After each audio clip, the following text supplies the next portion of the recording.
Welcome to the Honest Designers Show, your transparent look into life as a modern designer.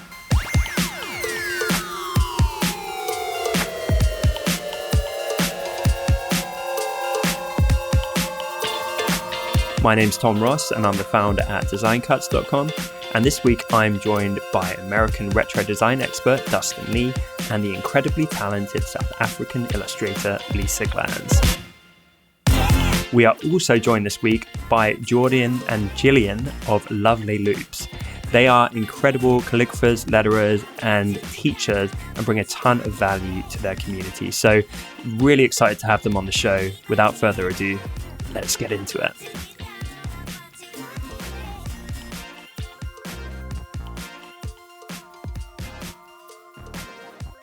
Hey guys. Hey guys. Hi. Welcome. We're so glad to have you on. Thank you for joining us. We're excited to be here. Where are you joining us from again? We live in Ohio. Ohio, that is right. And what time is it for you right now? It is 1 p.m. Okay, well, that's pretty comfortable. Yeah. We've had a few Aussies on and people like that. It's like 4 a.m. They've rolled out of bed and bed hair and all that kind of stuff. But yes, that's a nice time. Yeah. Hopefully people are familiar with your community. It's super impressive. I said that, when we very first met. I love everything that you've kind of built up there. Would you mind giving us the 2-minute version of how all of this has transpired to take you to what you're doing today? Yes. So I guess before we even get started, we are twin sisters. That's usually the first question people ask when they see us together. So we are twins. And we started teaching calligraphy in 2017 with our online courses. So we actually took our first calligraphy class when we were kids, and we'd always been interested in it, but it wasn't until after we got out of college and were in our full-time jobs that we started getting back into it for our weddings and things. So we started teaching calligraphy, and now we have a bunch of online courses and a really engaged community. Do you want to talk about our community? Yeah, so the most active place that our community hangs out is in our Facebook group, and we have people of all different skill levels trying to learn different techniques, and everyone in our group is very encouraging and supporting of beginners, and people that have more experience are always willing to share. And so what we do is we provide lessons. So a lot of times we'll do live video lessons in our group, but then we also have paid online courses that go in very in-depth into all the different topics that we teach, calligraphy tools such as different types of pens, brush pens, pointed pen, as well as styles like flourishing. So our community has really been what's like the driving force behind our business. We just love teaching and sharing what we know and engaging with other lettering and calligraphy enthusiasts. Love it. Wow. That's a pretty nice little summary there. And that is so slick. I don't think I'd be able to do that with my business. Have you done this before, guys? Yeah. And I mean, you have done a particularly good job of building such an engaged community. Is it fair to say, though, that the calligraphy community in general, they seem like a really passionate bunch? I really noticed this. And, we've had like Becca from Happy Ever Crafter on and a few people from that community. And people just seem to absolutely adore the learning process around this. Yeah, that's actually one of the things that sort of drew us back into calligraphy when we first started getting back into it, was just how supportive everyone was of each other. And there's all these challenges on Instagram where people are basically writing the same word as each other so you can see what other people are working on, and everyone is just so willing to share information and support one another. And I feel like it is pretty different from other internet communities where people aren't as all the comments on Instagram, YouTube, Facebook are 99.9% super positive. Mm-hmm. Yeah, you don't get a lot of trolls. Right. What do you mean you use the Tombow pen? You and that kind of thing. Cool. So obviously you started very young learning it, and then you rekindled that around your weddings. What happened between then and turning this into a full-time business, which you both love? I presume there was, a lot of work and steps between those. Yeah, so we both went to college we didn't study calligraphy in college, surprisingly. We didn't even study design or art or anything. Yeah, I studied. What did you study? I studied engineering, mechanical engineering, and I actually minored in music performance. And I studied business and had a minor in Spanish. So yeah, we had a very, very different career path in mind when we were in college, and we really didn't even know about this whole online business teaching possibility even 5 years ago. So it's so interesting to us how things have progressed over the past. Yeah. So after we graduated from college, we both went our separate ways, lived in different states for the first time ever. I was in Ohio and Jillian was in Tennessee, and both working our full-time jobs after college. And one of the ways we stayed connected was by learning calligraphy and joining these online communities. That's when we started our Instagram account. And then we kind of started just teaching each other. So we would pick up on different things, just be practicing, maybe pretending like I was writing notes during work, but actually practicing calligraphy. Yeah, we both had very like data analytical type jobs. So having a creative outlet at home or like during conference calls was a way that, just to sort of get that creative side. Yes. So did it take you a while to figure that out? So is it something in your heart you always knew that would be the dream? Or were you kind of bouncing around and unsure and getting into these jobs maybe a bit directionless? And then was it that clarity came later and all the dots connected and you're like, oh, wait, that's always been the thing?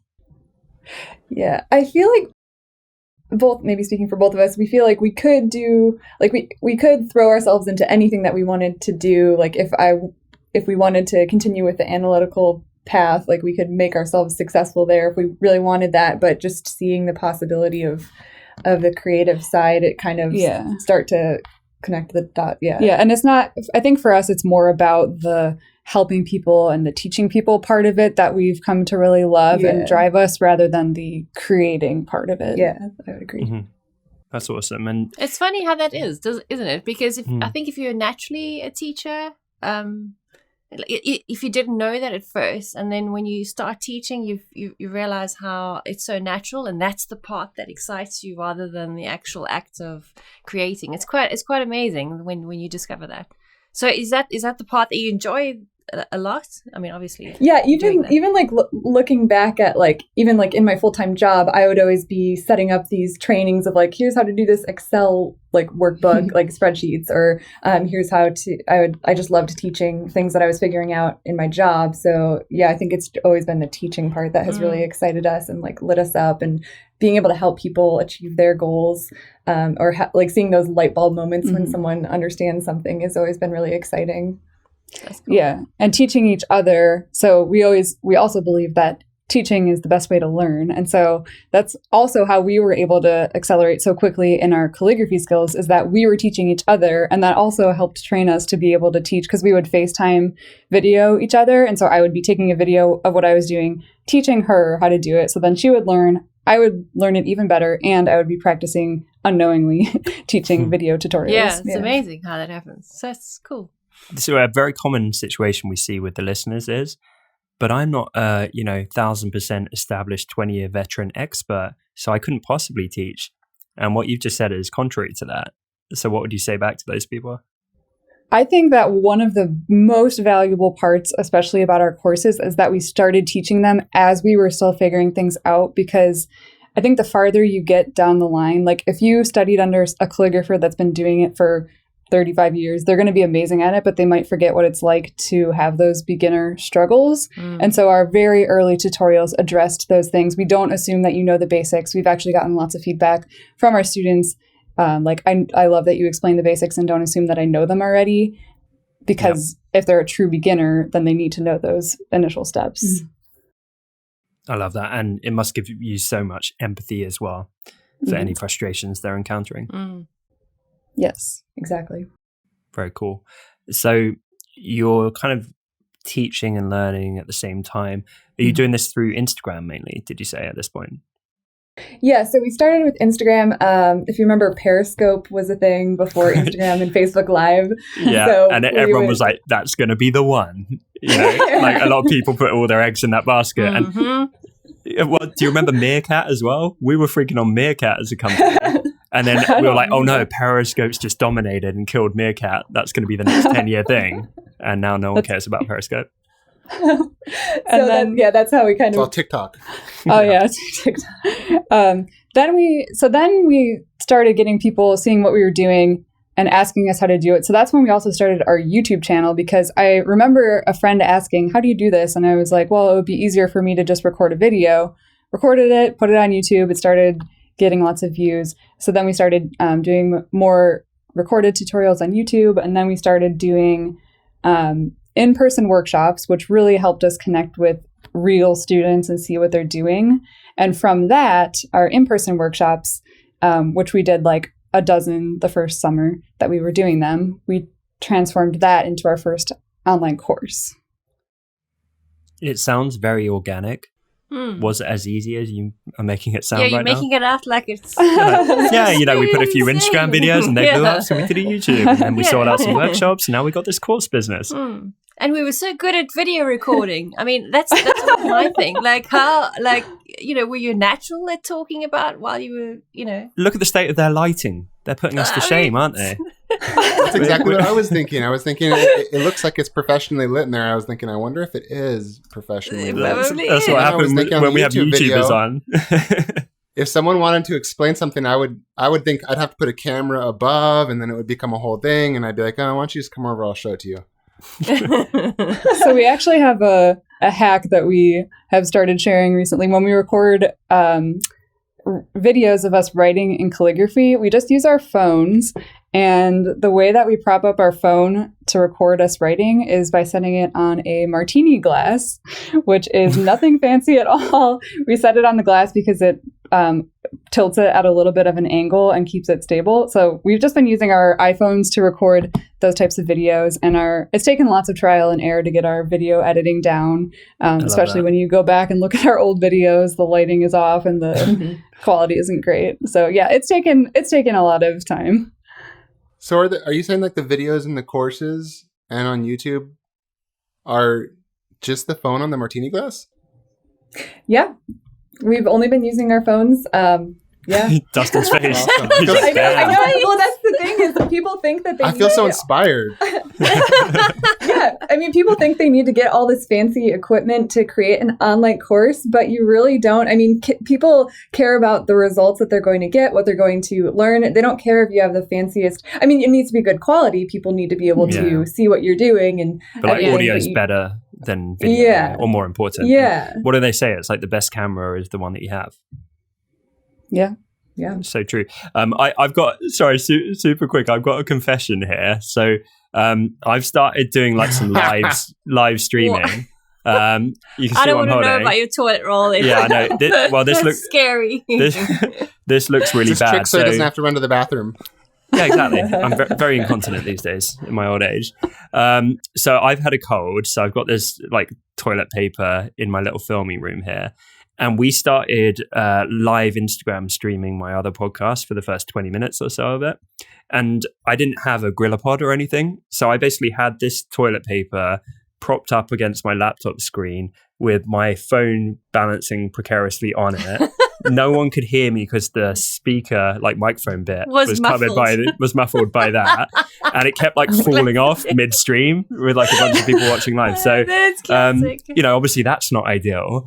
But I mean, I'd rather do that than do nothing at all. So it's like whatever you freaking have to hand, just like do it, and then find a way to make it better next time. Okay, I don't feel so bad because I recorded both my Skillshare classes with my phone, and I thought that was so unprofessional. But I'm hearing more and more people. That's how they do it. So I'm going to go with it. And so there's no pressure. Like you don't have to run around getting the best equipment and camera. You can just sit down and do it because you got the camera on your phone. So that's brilliant. And it's better than like the best camera 8 years ago. It's true. They've evolved so much. It is so true, Tom. Absolutely.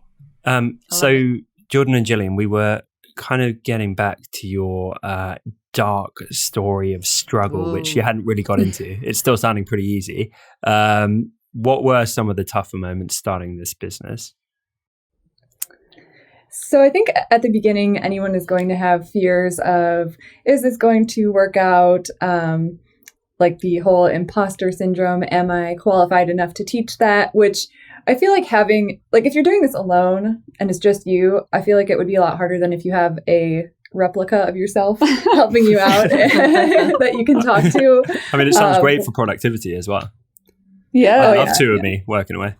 Yeah, and we've always been very on the same page about things and having each other to bounce things off of. But yeah, so at the beginning, things that we struggled with, I feel like the things that we struggled with the most were just wondering, like we went to college, we got these degrees. Are we wasting the opportunities by pursuing something that we had just learned about in online business and teaching calligraphy, which has nothing to do with engineering? Mm-hmm. And yeah, I remember at the beginning leaving my full-time job and trying to, like, first of all, being afraid to tell people the reason that we were leaving our jobs was to start our business, because we're just afraid of what other people would think and afraid of what their reaction would be, and almost trying to justify it, like, to prove I can do this. So that was really hard. I remember not even telling a lot of people until we were starting to become somewhat, like, successful after a couple. So you were building it in secret. And was that even some loved ones? Like, they had no idea you had the secret operation growing in the background? I just remember I kept telling people, because at the same time I also moved. And so I remember telling people, like, yeah, I'm still looking for engineering jobs. I'm just doing this while, like, I'm looking, even though I wasn't really looking for other engineering jobs. Is it like you keep disappearing for hours and days at a time? It's like your spouses are getting concerned for the wrong reasons. And they're like, oh, Phew, you're starting a business. Like, I wonder what the hell was happening here. When you left your jobs, were you already making enough income to support yourselves, or was it kind of a little bit of a leap? It was a huge leap. Yeah. So we are both very lucky. Both of our husbands are very supportive of our goals and dreams, and having them made everything a lot easier to take that leap. Because when we left our jobs, it was the day I left my last day of work. She picked me up. And then we drove up to Ohio and had a workshop the next day, and had, like, workshops every week for the next couple of weeks or something. I can't remember exactly. We, like, went on a workshop tour. So yeah, we were just starting to validate that we could even teach workshops, that we could even do this. So I feel like we had a lot of... I feel like even now still, like, in the last year, we've felt way more comfortable. But even, like, a year ago, I still remember trying to validate and justify and, like, share this big win just to prove that we were being successful, even though we knew we were. And also, a lot of people didn't realize, like, this is what we were pursuing full time, and this is, like, what we're doing. And they still kind of thought of it as a hobby. So that it was hard. I think that was hard. Was that in your head? Or were people vocalizing that? Are they actually supportive, but it was just the imposter syndrome that was kind of making you think that? I think it was just the fact that, like, all of us in this world of online business and creativity, and we know what it's like to be in this world, but people who have spent their whole lives in a 9-to-5 just don't, they don't even understand. know. Yeah. And I mean, we didn't either. What you don't know, right? Yeah. Like, if you told me when I was a freshman in college that I was going to be where I am right now, I probably wouldn't have believed you and wouldn't have thought it was possible. So it's understandable that people don't. And I don't think they were really, to answer your question, I think it was more in our head. Like, I don't remember people actually saying anything like that, like, oh, you're wasting your degree. I remember more often, like, especially to my husband, saying things like, I don't know if I should do this. And he was just supportive and reassuring me that we were building something more than just, because I was always like, well, I'm just teaching calligraphy. And he reminded me, no, we're helping people, we're impacting lives. We get emails from people saying we've impacted their lives. And so remembering the bigger picture has helped with that. Which is really kind of a testament to them too, because I remember, even though I was, reading the 4-Hour Workweek, I remember the first big book I read on online business and reading articles on online business. When I actually started to make money, I remember thinking, like, I think I worded this to myself under my breath multiple times for months. I'd be like, it really works. I couldn't believe it, like, I'd be like, it does. It's not a trick. Yeah. So I went on a rant with some of my team members the other day because it is a perpetual frustration that they have the perfect vehicle to make some passive income around their day jobs. I'm like, think of where you work. And we have a few creative people on the team. I'm like, if you came up with a digital product, you get thousands of pounds worth of, like, free consultation, a direct route to market, promotion, support, everything. Damn. and all we ever hear I from the should team come work is for like, you, Tom. you should. All we ever hear is like, oh, I'd love to do that, or that would be great. And there's never the follow through. And so I had such a rant the other day. It was like a couple of days ago. I was like, do you realize the feeling when you go to bed and you wake up in the morning and a stranger has sent you $10 over the internet while you've been asleep? It feels better than your whole month's salary. I was like, you guys don't get it. And it is, right? It's the coolest feeling in the world. It is. It's so Yeah, especially with digital products, because we used to kind of try to sell, and we used to try to do craft shows and sell our actual physical work. But then once we started doing digital products and selling like a workbook on Etsy that someone downloaded and paid for, and we didn't have to do any additional work for that, besides like the initial creating it, obviously. But for that sale, we didn't have to send them anything in the mail, and that just felt amazing. Like, oh, we can make money, we can make passive income. I remember at the beginning, so we started an Etsy shop selling some physical products, and I remember thinking like, wow, I really hope that this doesn't take off because we're never going to be able to keep up with this. to fulfill it. Yeah. Okay, Yeah. so I have to ask you. So something that that you've talked about a lot is you kind of said it was a leap of faith to start the business, and then you said the next day we drove up to do a tour of workshops. I've been in online business for 8 years, and the idea of filling up one workshop with 10 people live seems scary, and like I'm not sure if I could do it. So how are you getting your traffic? Like, what is your strategy or philosophy for getting traffic is kind of not the right word, like getting qualified or good people that are a good fit for your business? Yeah, so we don't actually teach in-person workshops anymore. When we started teaching in-person workshops, we relied a lot on, so we would partner with venues where we would teach the workshop. So for example, if you've ever been to a place where it's like you go and paint a project and you can drink wine. Yeah, paint Like and sip. So we did a workshop at one of those places and had them sort of promote like, okay, tonight instead of doing painting, we're doing a calligraphy workshop, or we had a florist shop where we taught a workshop. And so we used a lot of like partnering with them to get our customers or our students for those, because someone who's going to be interested in painting is probably also interested or could be interested in calligraphy. It's clever. Yeah, and our online following, like on our Instagram account at the time, wasn't necessarily people that live in Ohio where we were teaching. It was people from all over the world. So that was pretty hard at the beginning, was like getting people to sign up. I know we did some paid ads. Like we created a Facebook event and put some money behind it for an ad to get people to even sign up. And did like geo-targeting, I'd imagine. Yeah. But that whole experience kind of also taught us that like there's more than just people in Ohio. Like at some point, there's only so many people who live in your area who you can teach a workshop to, which might be like, I know for some people, in-person workshops is very successful and you can always get people coming in. But we also wanted to be able to help people outside of Ohio, or people were like, hey, I can't make it to this date. Are you going to teach it again at this place? And like, so that's why we started thinking of the online aspect of it. So now to go back to how we get qualified leads or traffic, we oftentimes will teach, or we always teach a free thing before we ever pitch anything, one of our paid courses, so that they can get the value, they can get used to our teaching style, they can sort of get their feet wet if they've never tried something like this before, they can see if it's something they're even interested in. We don't want you to buy our course on brush calligraphy if you end up hating brush calligraphy, so giving you a taste of it and sort of that little confidence boost of, oh, you know what, I can do this, maybe I want to explore this further. That's a big way that we get.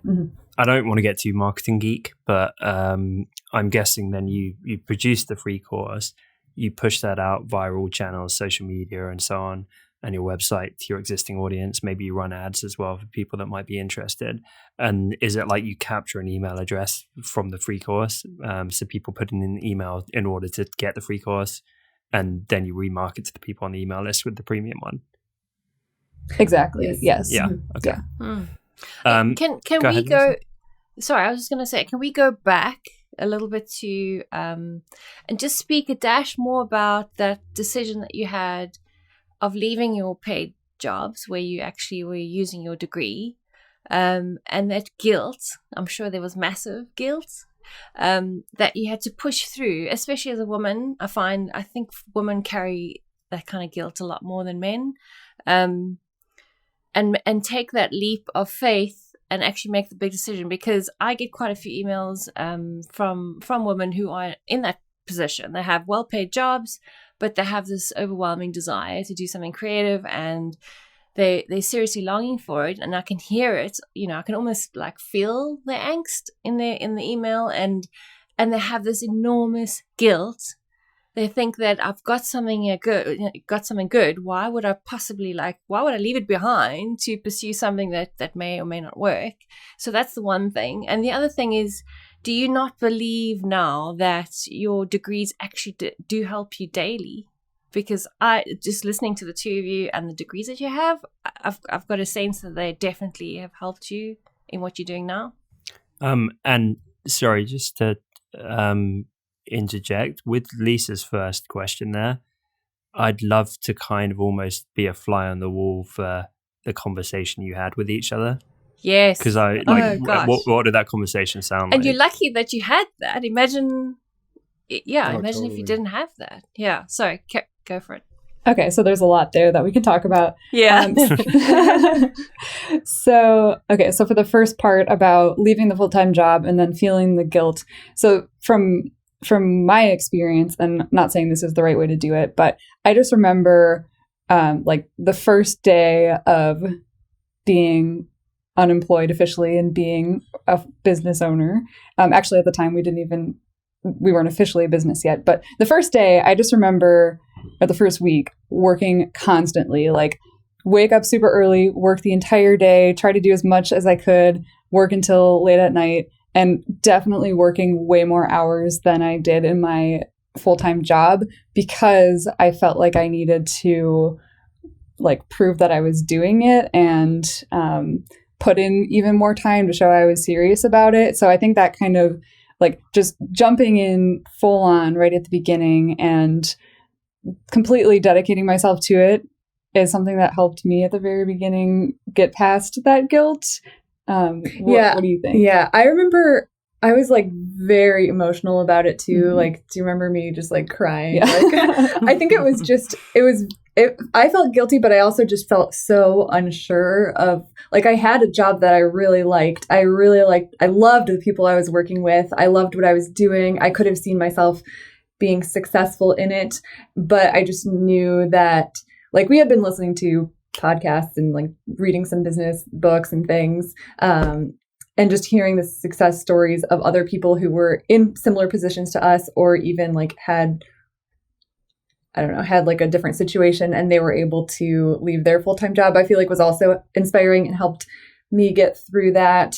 I remember another conversation we had with each other, maybe not like during week one, but a little bit later on, was, well, let's just try and see if this works until X date. And then we would get to that date and be like, well, let's just keep trying and see if it worked. And kind of knowing that we could have a backup plan. Like, as long as I don't do this and like not make any money in 5 years, at least I could get an engineering job in 6 months. And when you say cutoff point, was that like we need to earn X amount of revenue by that point, and then you'd hit it and you wouldn't be earning that much? And you're like, well, let's give it a bit longer because we're enjoying it. Yeah, do you remember if we made like financial goals? I can't really remember. I just remember like, let's see if this works until September, and then like our husbands would be like, well, so what do you mean by if it works? And we were like, I think we'll just know. Yeah. A nice ambiguous answer. Yeah. Which totally, it sounds very like broad, but I can totally understand what you mean. You get a sense there's something in the air that it might work. So I have to ask, so I have a younger brother, and when we were growing like teenagers, I got a guitar, and then 3 months later he got a guitar, and then it was just competitive. I'm like, man, this guy's like chasing me around trying to get better guitar than me, so I'm working my butt off trying to be the best guitar player I can because I don't want him to be better than me. And I'm curious, as twins, what's the dichotomy there? Did one of you start doing calligraphy and the other one was like, I could do that better, or how does it work with you guys? Anything you can do, like, I can do better. I think we've always been kind of competitive with each other. Even like in school growing up, getting good grades, we were always pushing each other. Like we were both at the top of our class because we were, I think, like secretly competing with each other, but also helping each other. Mm-hmm. So Yeah, I think that the competition or like even just being high achievers helped us too. Like if I found out that she was working until 8 p.m., I would be like, well, I have to work until 8:30 p.m. That's hilarious. I know. Oh my goodness. And I know think some twins that don't actually get on that well. You guys are like the perfect model of twins. I mean, I've literally chatted to you in the past where you finish each other's sentences. I'm like, that is the best. But you must have your times though, right? Where you're just like, oh, she's working half an hour later. Yeah, I mean, I don't know. I feel like it's healthy competition. We've never really gotten into like a huge. I feel like the biggest, going back to like leaving our jobs, I feel like that was one of the bigger tension points because you had already quit. Well, okay, I hadn't yet. I think it's also important to note that I left also because of other life situations, and it was like I was also moving, and so that wasn't like the only reason, but it was also kind of a reason. So I did leave my job like a month or two before she did. So during that time, I do remember thinking like, well, I guess if she quit her job, then I can quit mine. I don't want her. I don't want her to be like an entrepreneur alone without me. I want to do it too. That's classic. And then as far as like actual competition, as far as calligraphy, I don't really remember that really being a thing because even pretty early on, and definitely now, we kind of both evolved into our own unique styles. And like I like more traditional calligraphy, she likes more modern, so we kind of specialized, which has helped too. So I don't really think there's competition as far as our skill level in calligraphy.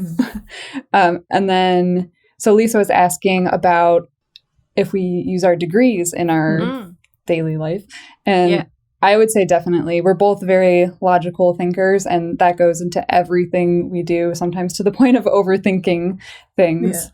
But everything from like how we do our marketing, how we plan our course curriculum, like how we structure our videos and workbooks comes back very much to what it's always been a part of us. We chose our degrees because of the things that we enjoy and what we're good at. So I think that kind of goes hand in hand. Do you think that's one of your greatest strengths? Because I think it's Seth Godin who talks about everyone's got an unfair advantage, and it's something which they're almost uniquely, especially good at, that helps them break through. What do you think that thing is for you guys?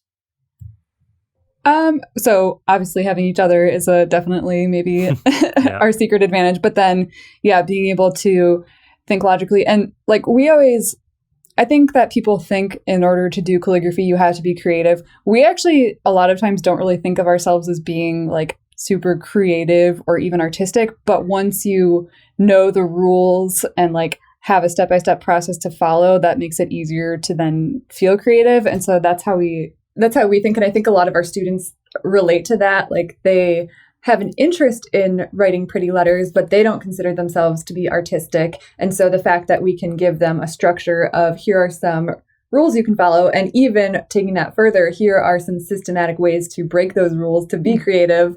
It's still based on some sort of structure. We're not just saying like, all right, go be creative. Do whatever you want. We're giving them like specific rules to follow. How long were you doing calligraphy before you actually started teaching it?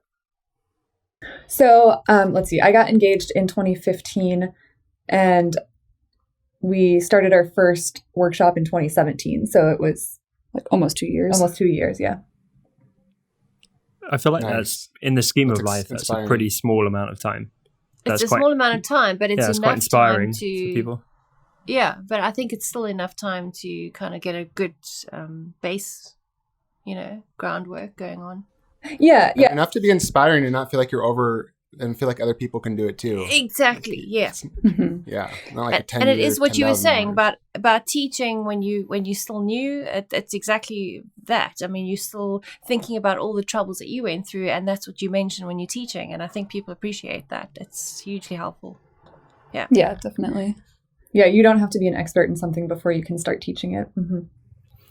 Apart from what you just said, and apart from just do it, because we don't want to get sued by Nike, what would your advice be for anyone who's kind of, deliberating, could I go and do something like this? Could I take the leap of faith? What would your advice be?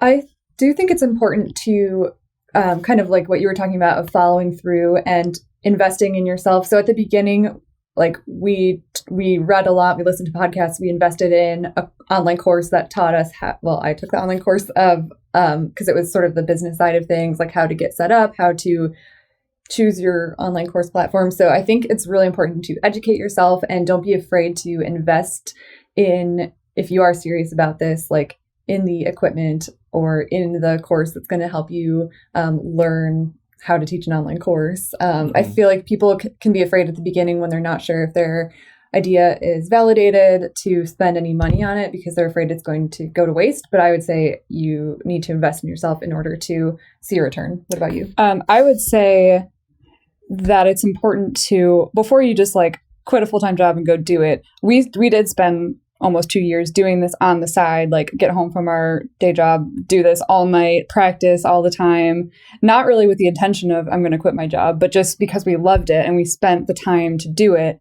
And so, validating your idea before you do it, and even your skills and your passion is important before you just take the leap. Because we started, I mean, we had our Instagram account and we started growing followers, and we had our YouTube channel and we started growing an audience. We started getting traction. This is the word I always use, because there's some people that go for years and see no traction, like no momentum. It's just dead and it's not going anywhere. And if you're in that boat, then quitting your job probably is not going to fix that, you know?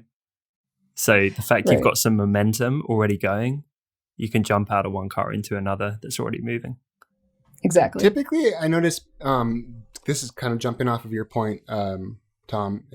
Typically, I notice people will have a certain, what's the word, like a weapon of choice for traction. Everyone has a certain thing that they feel like this is the thing that got me going. Do you two feel like there's a certain thing that once you discovered it, you're like, this is what we need to double down on. It's getting us that traction. Yeah. So I think at the beginning when we were just doing calligraphy, like on Instagram, whatever, we would just post our own work. But once we started understanding that what we loved doing was teaching other people, and we would share content that was more educational than just sharing our own work, that's when we really started to see some growth. We realized, oh, there's people out there who want to learn this. If we start posting more stuff that's educational, we started growing more and more traction each time. And then as far as like the actual platform, we used to focus so much of our time on Instagram. I think for me, once we started, like the first YouTube video that I posted, which I think was in 2016, I remember after a few months, it got like 100,000 views. And at the time I was like, oh my gosh, that's we're famous. So I remember thinking like, oh, that is amazing. YouTube could be really good. We actually just had our first video that passed 1 million views a few weeks ago, which is really exciting. Wow, that's impressive. Yeah. Congrats. So YouTube has been awesome. Way more helpful than Instagram for what we're teaching. Mm-hmm. And then finally, I'm not surprised. It's an educational platform by nature. Yeah. And people search things like how to write the letter A in calligraphy on YouTube. Yeah. And then we've been growing our email list, of course, but our Facebook group has been like where it's at for community, because you're talking to like a real person in there versus on Instagram sometimes with lettering accounts specifically. You can't really tell like who you're talking to. And it just seems like our Facebook group is really what kicked everything to the next level. Love that. And each one brings something different to the party. And exactly. Yeah, you're using them for different means. Love that. So I've got 4 random questions, quick fire questions, which we're just going to slot into the middle here and put you guys on the spot, and you have to answer as quickly as you can. Both of us at the same time? Kind of, yeah. That would be fun. So I want to know, out of the two of you, who's more stubborn? You. Oh. Yeah. Yeah, I would agree. Fair enough. Who's more tidy? Probably. Well, now that I have a kid, it's harder. Yeah, I feel like this is our Jillian for the husbands record. would both say that neither of us are very. Neither of us. Yeah. Okay. Who's more geeky? Probably You. me. Jordan. Okay. Who's more clumsy?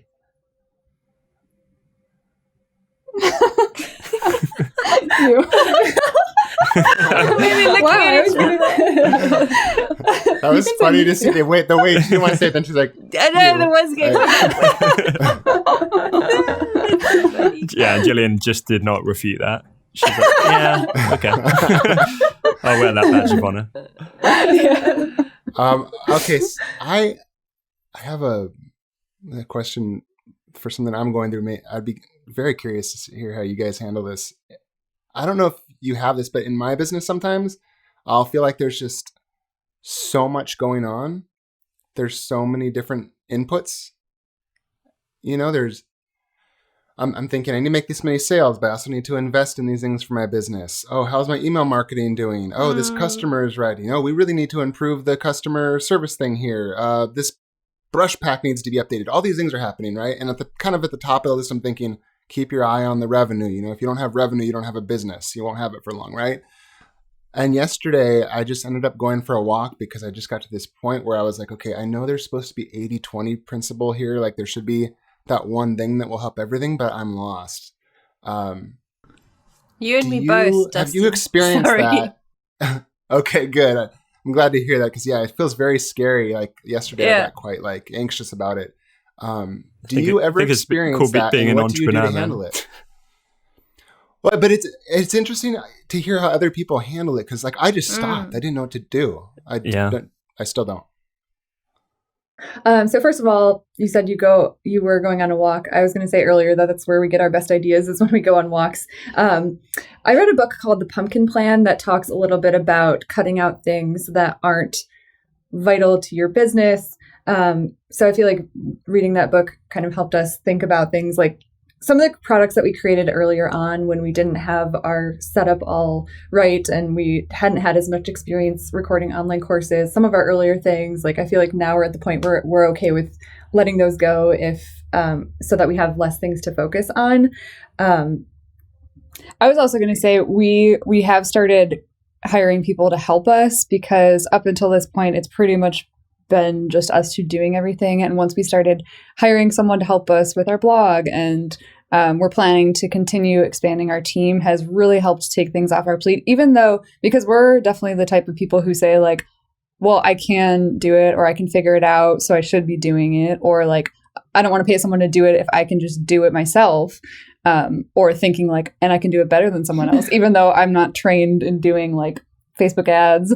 So hiring people has also really helped as far as like not having so many things on our plate at one time. And then something else that we've been thinking about a lot too, of like deciding what to focus on, really going back to like what lights us up, what makes us excited. It's for us, it's always been teaching, like we were talking about earlier. We just love teaching. And so when we find that we're spending a ton of time in ConvertKit, setting up email sequences or doing things that we don't love, then we try to get back to what we do enjoy. The whole purpose of this to teach, or find more efficient ways of doing things. Like if, for example, if people are always emailing us with the same question, like how do I download this file?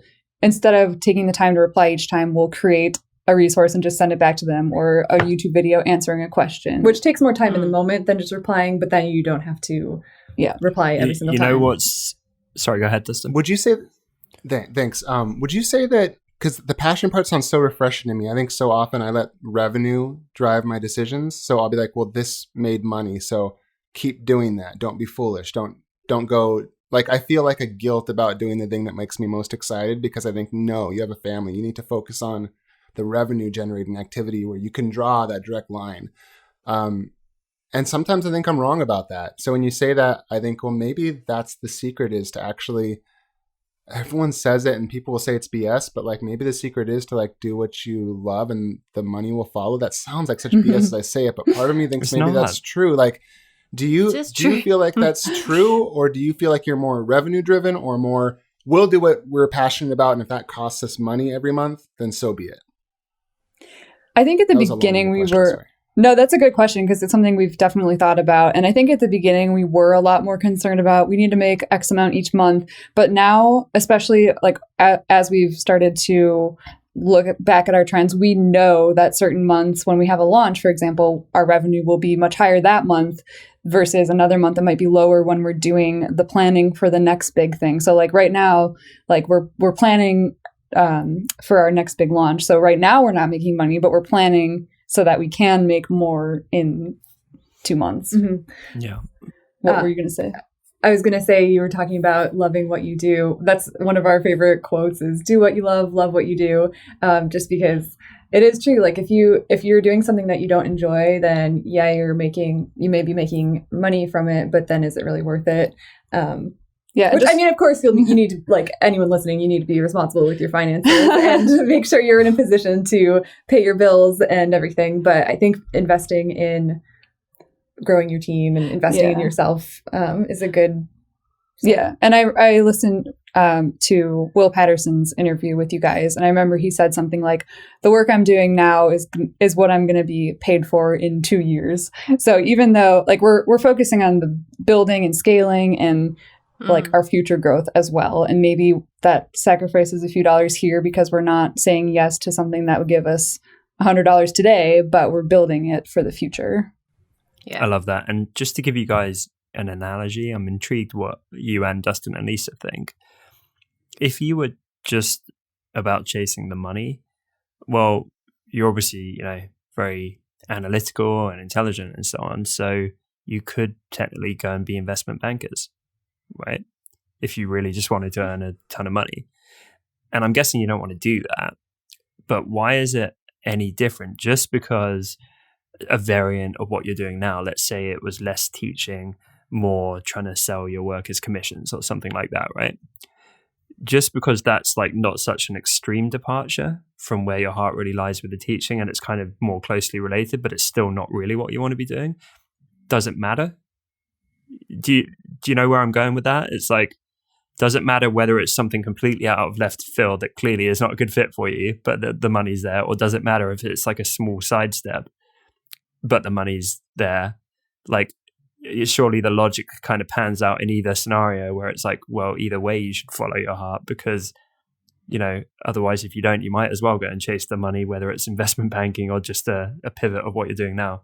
Am I making sense? It made sense in my head. No, you are. I think so. I think that's what a you're good trying question. I think what you're trying to say is that you can kind of sidestep a dash, even if it's not exactly following something that lights you up. But I think that you can't do that forever, because I think, me personally, I think eventually the passion will kind of override the making a living just for the sake of making a living. Eventually, I mean, that's just me personally. Eventually, your love for what you do dies, and you don't want to get up in the morning, and all sorts of things start happening. So I think that your passion for what you do needs to be quite strong, for you to be able to dedicate what is needed in order for you to run an entrepreneurship. I mean, be. It's too damn hard if you don't. It's too hard. It's too hard not to have that, because if you don't have that, then just go work. Work for a company that you enjoy, and they can take the pressure. But yeah, if you have to do all the things we have to do daily, I think passion it's key. Personally, I would agree. I also would say at the beginning, it is important to try different things, even if you think you might not like it, just because like at the beginning, it's hard to know what possibilities do exist. Like we've never done, I don't know, like event calligraphy, but maybe even though that wouldn't be as profitable, maybe if we did try it, we would just absolutely love it and we would want to continue doing that. So I feel like it's important not to just cross things off the list before you try it. But also like thinking about the overall goal, like we could, like a bride that's getting married could pay us to write her wedding envelopes, which we could say yes to, but that would take up so much time that we could be dedicating to something else that's going to be more long-term, profitable, and scalable. So instead we could, that's kind of why we started teaching, is because instead of doing the calligraphy, we can teach someone else how to do it, which kind of goes along with the question. Yeah, so I think for anyone thinking about this, it just really depends on what your personal goals are and what your long-term goals are too. Yeah. That's cool. This might seem like quite a weird question as well. But I'd love to know what your passion for what you do feels like. And to give you an example, this morning, I had quite a frustrating first half of my day. I'm not going to lie. This is the entrepreneurial roller coaster. And I wanted to pull my hair out over some stuff where I was like, why isn't this working? But yesterday I had one of those days where I noticed various things going well, and how I felt was literally like I had electricity internally in my body, and like my eyes get brighter. I literally feel like I'm high on some kind of substance. I've got like all the endorphins getting released and like actual euphoria. And it sounds crazy, but it's genuinely the best feeling in the world for me. Like I like better than any other sensation. It's just like it is pulsing through my body like this sheer endorphin high. And that doesn't need to be like the biggest win ever, you know? That doesn't have to be like, man, like I just closed $1 million deal or something like that. It could actually just be me suddenly having an acute awareness for like, man, I really love what I do, and a couple of things went well today, and suddenly it clicks, and like I actually had goosebumps on the back of my neck, being like, holy crap, this is awesome, I get to do this. How do you feel about, you know, that? Like, do you get That's that a cool feeling? question, Tom. Yeah. I like that. What's it like for you? Yeah, I mean, for me, it feels like glitter, like sparkles, like that's a good answer. I mean, I do feel extremely lucky that we are in the position that we are in to be able to do what we love and love what we do, and it just feels like the best feeling in the world. I mean, we all have days where someone leaves a mean YouTube comment or whatever, but the bigger picture and the feeling that you get when you do teach a student overrides all that. I think for me it's less of like a physical sensation and more of like a mental thing where suddenly I forget all of those doubts and all of that guilt and all of the this isn't going to work, and suddenly I feel like anything is possible, and I feel like we're making a difference and we're doing something big. So that's how it affects me, I think. That anything is possible. I totally feel you on that. It's like that unbridled possibility. You kind of feel like Superman or Superwoman. It's like, I can do anything in the moment. Yes. Yeah. I wish I got that more when you were describing it, Tom. I feel like I catch glimpses, probably not as much as it sounds like you do, but I mean, it doesn't happen that often, but sporadically you get it and you're like, best feeling. Yeah. And I think it's like being present or like being conscious or trying to be aware of it when it passes. And I probably need to like try to take a moment more when I sense it to enjoy it, because I do remember, like, especially in the beginning, I would get it all the time. It was like all of a sudden you realize that, like, I don't know, like you said, anything's possible. You're like, this cage around you isn't really there. And then you're like, whoa, there's so many more options than I thought. And it's the best feeling in the world. Yeah. You feel like a kid. I try to focus on that. Yeah. It's like everything's there. So good. So another spin on that question is, what was the feeling like when you made your first sale or success? Because it's one thing being like, oh, cool, people like us on Instagram. When Dustin said like the early on stuff there, I remember starting Design Cuts when we sold our first few copies of our first bundle, like 6.5 years ago. We started But there's a lot of shouting. Well, we started it in the corner of a wider corporate office. And me and my business partner were running up and down the middle of their sales floor, literally like shrieking and high-fiving because we made like $7 kind of thing. And everyone in the office was just giving us looks like, what the hell is wrong with these people? That must be a common response, because that's when I made my first sales. I was at Starbucks working on the business still, and I literally packed up the bag immediately, shoved it into my messenger bag, and like ran out of the Starbucks and literally ran all the way to my house. It's like Charlie Bucket and Willy Wonka. Run home and tell them as fast as you can. I was like Forrest Gump, man. I was just like... That's so awesome. Funny. Yeah, how about you guys? That first sale or success? Yeah, so we were living in different states, so we weren't actually together when we launched our first online course. And then the first person who bought it, I was like, oh, we got a sale, and then it was our mom. But then we started getting, like other people started buying it, and I was just sitting on my computer like, wait, what is happening? Yeah, like how Dustin said before, I remember you were like, it's working. This works. Thing. Yeah, it was exciting. I was just like dancing at my computer. Every time a sale would come in, my husband would look over because I would be like, another one. Yay, or like, working. I know I can keep telling like Me Too stories about this, but I have to say this because it's so funny you said that about your mom. Because when I made my first sales, we had a child in the way, and I was really afraid. Like, we were broke, we didn't have any money. I really needed money, and so sales started coming, and no joke, like the first probably 10 or 20 sales, I thought it was my mom making different account names and buying stuff to give me money because she felt sad for me. She's a good woman. That's amazing. I remember I launched a membership area years ago with my blog, and I was like, yeah, I know how to launch stuff now. I had like a big launch event for it, and I launched it, and I think it was after about 10 seconds, I sold my first membership. And immediately I was like, oh my God, if I get a sale every 10 seconds for the next few hours, I'm going to be a millionaire. Yeah. And then 9 hours later, I didn't have a second sale. Your second sale.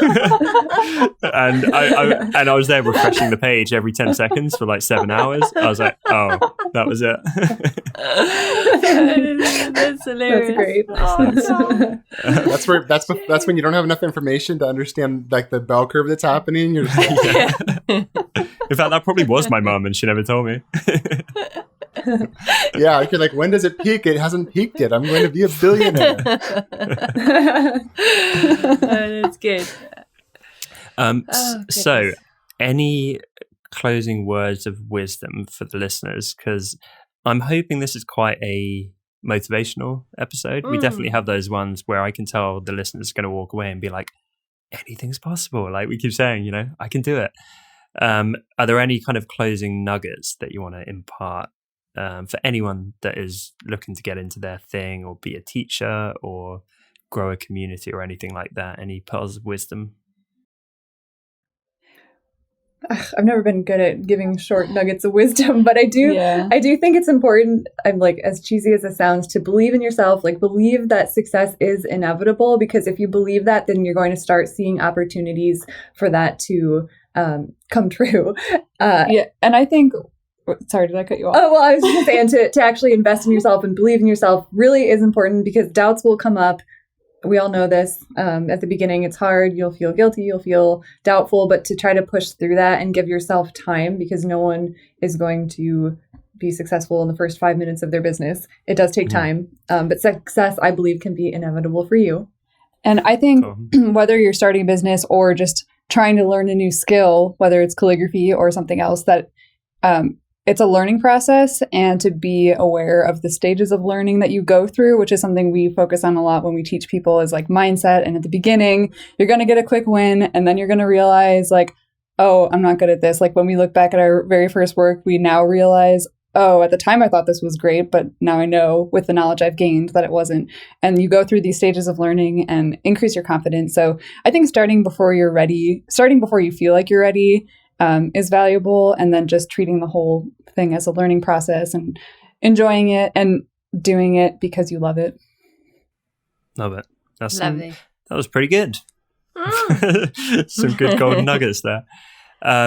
Jordan, Jillian, thank you so much for jumping on with us today and joining us. We hope that you enjoyed it, and yeah, we'd love to hopefully have you back in the future and share what you're up to, because you always seem to be up to some exciting new ventures. Thank you so much for having us. This was awesome. Don't forget to let them know where. I was going to say, where's the best place that people can find you online? Yay. Yep. So our Instagram is Loveleigh Loops, and our website is loveleyhloops.com, and we hang out there. And also our Facebook group is where you'll find us most active, which is the Loveleigh Loops calligraphy community. Incredible. And just to clarify, that is Leigh as in Leigh, not Lay. Yep. Yes, exactly. That sounds Lee like that's my Loops. That's my middle like name. Slay. Yep. I did wonder where that came from. Yeah. Cool. But yeah, everyone go follow them. They are wonderful, wonderful teachers. And as alluded to in this episode, like just make it so clear and break everything down and really look after their community. So definitely go check them out. Thanks so much again, guys. And thank you. Lovely listeners. Thank you. We'll see you next time. Bye. Bye. Thank you. Bye. Thanks so much for listening to this week's episode. As always, you can find full show notes over at honestdesigners.com or find us over on iTunes and now Spotify by searching for The Honest Designers Show. And remember, we're now on social media too, if you search for Honest Designers. If today's episode helped you, then it would mean the world to us if you took just a moment to leave us a quick review over on iTunes, as this is one of the best ways for other designers to discover the show. Thanks again for tuning in, and we will see you next week right here on The Honest Designers Show.